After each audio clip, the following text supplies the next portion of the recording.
StoryPaul, English for life's journey.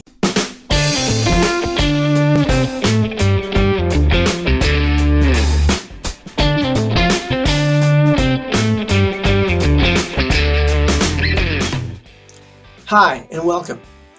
You know, a few months ago, I had to go downtown to pick up a document. Now, normally I would have just taken the subway for such a trip, but I only had 45 minutes. So I decided to take my car. And a little bit before I left, I thought, what if I take a camera and a microphone and I just record the whole situation? And during the trip, I talk about what I do, and of course what others are doing, and about traffic, and about my feelings and situations. So this was the genesis of something called Hit the Road Paul, which I used with many of my students, and which some of you may have seen on YouTube. Turned out to be a good idea because I was able to show my students content that was made in a real situation as things were happening in real time. And when that happens, we tend to speak differently. We tend to be less formulaic about our language. And as it turns out, we turn to be more authentic. So today, I'd like to invite you to also hit the road and create your own engaging materials for your students. Now, as teachers, we create content, right?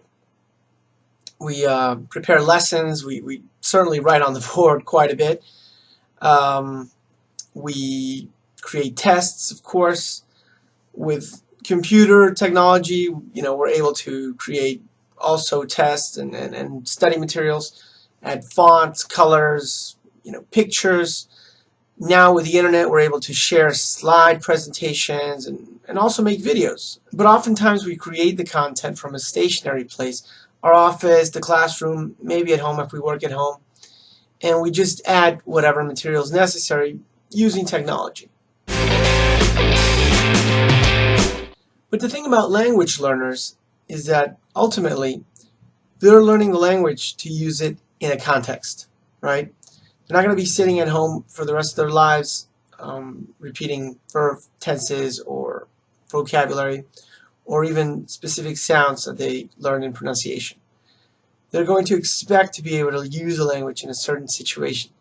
So there's a lack of material of how to use English in context. Sure, there are textbook examples, but they follow formulas and they're not really authentic. So the answer is really in our hands, right? There are millions of us, and we're the ones that could potentially be creating the content in context. So it's time to go out beyond our four walls, right? This is where I was at a few months ago, and I didn't really take any sophisticated equipment, just, you know, small device that is similar to the ones that most of you probably have was enough to capture the images.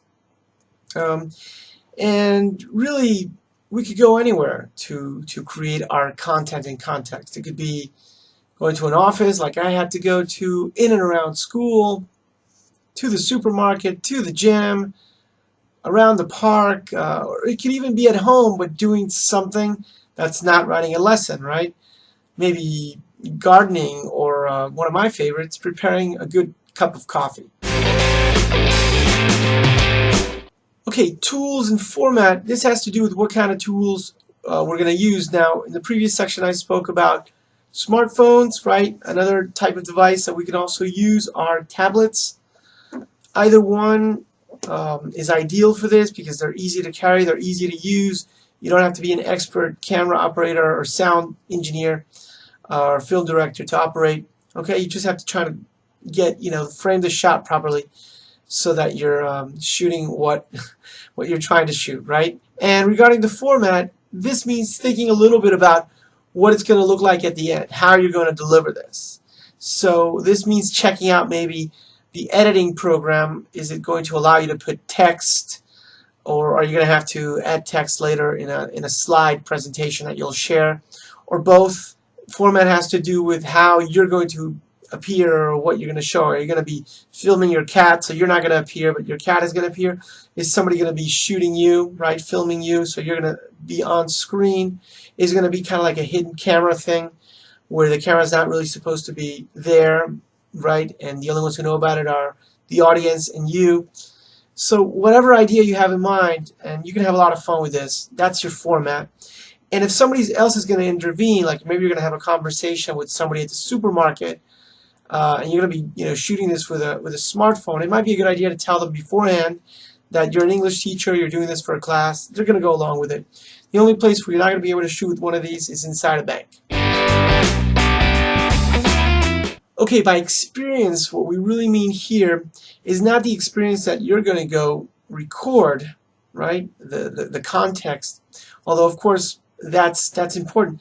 We're talking about the experience of the person watching this, of the student, because as you go to one of these places and create your content in context, whether it's the supermarket, or you film your cat, or you film yourself gardening, or having a conversation with a friend, the student watching this is going to live through your experience in a way that's not possible if you're just generating, a lesson on the board or on a Word document.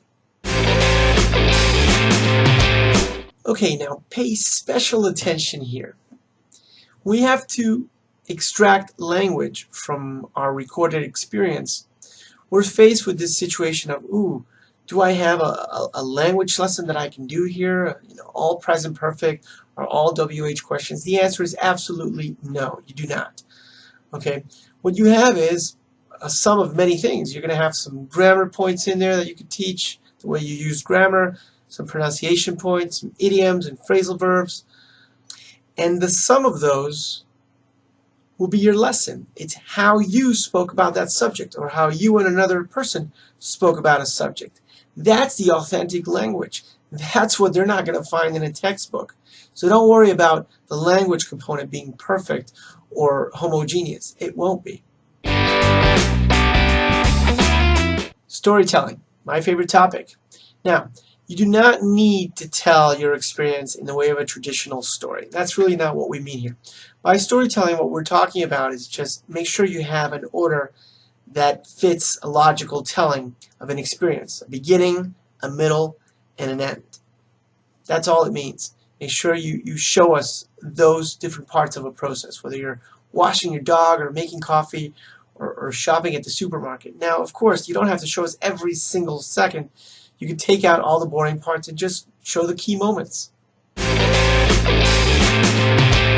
By multimedia, what we mean is taking advantage of all the tools that are available today to blend different elements. So, for example, with Hit the Road Paul, I created the videos, of course, which was my main content and context.